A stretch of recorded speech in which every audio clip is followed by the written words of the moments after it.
In this video, I'm going to give you guys the exact step-by-step guide on how you could ace reading comprehension section on the LSAT. My name is Diego Sarmiento. I was one of only a handful of people in 2024 to score a perfect 180 score on the LSAT, and over the past year, I've tutored hundreds of students taking their scores from the 150s to the 170s. We learn by doing the exam. So I want you to watch me walk through a reading comprehension passage. I'm going to break down the 3 steps we need to do to ace reading comprehension, and you could see what it looks like in practice. Okay, let's get into it. So we're going to be looking at passage 1 of section 3 of test 136, and we're always going to start by step number 1 out of 3 is calmly, actively reading the passage. Most students rush through the passage. They don't actively read, they passively read. By actively read, I mean we don't move on until we've understood what we've just read and until we've had some sort of reaction to it. Let's get started. Many critics agree that the primary characteristic of Senegalese filmmaker Ousmane Sembène's work is its socio-political commitment.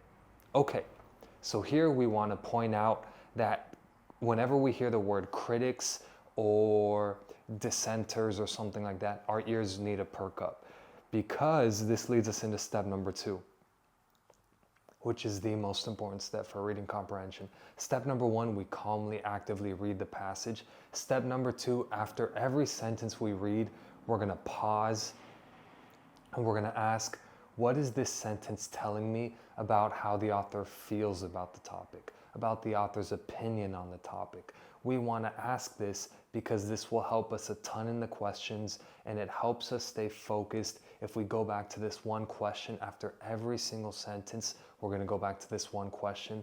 What is the author's opinion? This sentence, we don't really know if the author agrees with the critics, so we're going to move on and see if we get any more information about how the author feels. Okay. Sembène was trained in Moscow in the cinematic methods of socialist realism, and he asserts that his films are not meant to entertain his compatriots, but rather to raise their awareness of the past and present realities of their society.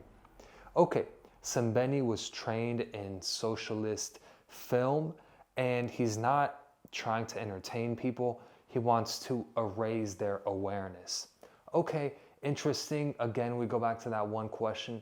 Does this tell us anything about how the author feels about the topic? Not yet. We're still only getting facts. We don't get any emotions yet. Okay. Hopefully you're seeing how I'm calmly reading and active reading. Okay. But his originality as a filmmaker lies most strikingly in his having successfully adapted film, originally a Western cultural medium, to the needs, pace, and structures of West African culture. Okay, here we're getting a hint at how the author feels. The author calls the filmmaker original and striking in adapting film to the structure of West African culture. That right there sounds like praise. So it sounds like the author thinks highly of Sembène and thinks that Sembène was able to use a Western medium to not only give his political beliefs, but to share the culture of West Africa. Interesting, okay. In particular, Sembène has found within African oral culture techniques and strategies that enable him to express his views and to reach both literate and non-literate Senegalese viewers. Okay, so the author then says that Sembène has found oral cultures that allow him to express his views to a lot of people, even those who aren't literate.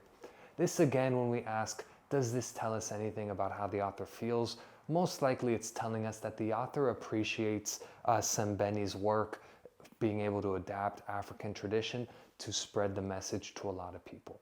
So the author's opinion so far is that the author likes Sembène, and Sembène has used Western mediums to portray West African culture and portray his political views. So that leads us into step number 3, which is, here I'm only going to read the first paragraph just for the sake of time, but you do this for the entire passage. But once you're done reading the entire passage, you want to pause and summarize the main point of what you just read. So just to summarize the 3 steps, step number 1, calmly, actively read the passage. Step number 2, calmly after every sentence ask, what does this sentence tell me about how the author feels about the topic? Step number 3, once we're done with steps 1 and 2, before we look at the first question, we're going to pause and summarize the main point of the passage we just read, which I just kind of gave a quick summary right there.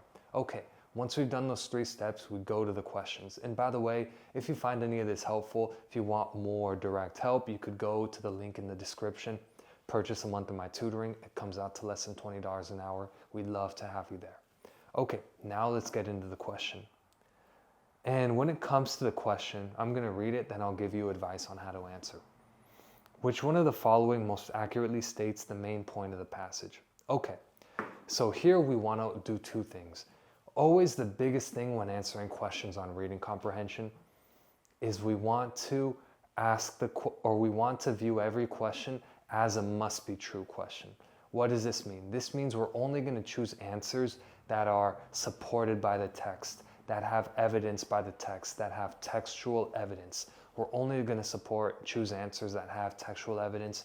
They're all must be true questions. The other thing we want to do is we always want to do work up front and make a prediction. Okay, so the question's asking what's the main point? In our head, we've already summarized the main point. So our prediction could be the summary that we made before, which is basically saying that Sembeni used Western mediums to portray West African culture and also his socio-political ideas. That's our prediction. Now we could go into the answer choices with confidence. Okay, let's go. A. Sembeni's originality as a filmmaker lies in his adaptation of traditional archetypal. No, we never talked about traditional archetypal predicaments. Let's get rid of that. B. Many of the characters in Sembeni's films are variations. No, we're not really focused on the characters. C. Sembeni's films derive their distinctive characteristics from oral traditions that had not previously. Yes, that's true, but they're not talking about the sociopolitics. Get rid of C. D. Sembeni's films give vivid expression of the social and political beliefs. Yes, but they don't talk about adapting Western media. No. Sembeni's films are notable in that they use elements from traditional West African storytelling to comment critically on contemporary social and political issues. Sounds about right. Sounds like a prediction. Let's go with that. Yes, it's C. Hopefully this is helpful. Hopefully you took notes. Hopefully you followed along. Copy this strategy when you're on your own. Okay, see y'all.